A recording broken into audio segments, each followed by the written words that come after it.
nimetoka huku hivi. Mjanionea begi langu, maana begi langu limepotea na nitafuta begi langu mimi na nitafuta sijaliona shehe wangu.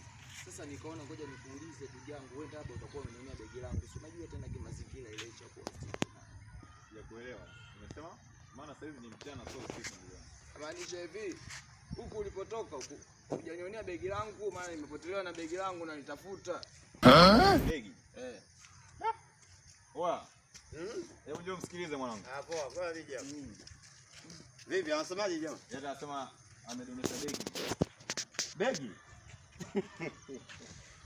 Wewe umedondosha begi? Anacheka. Unajua umesikia? Ukiona mtu mzima alia ujue kwa jambo limemkuta. Hamna. Bangi sio chai kubwa. Hapa yote hii ndugu yangu. Anatuchukuliaje sisi? Wewe sogea hapo.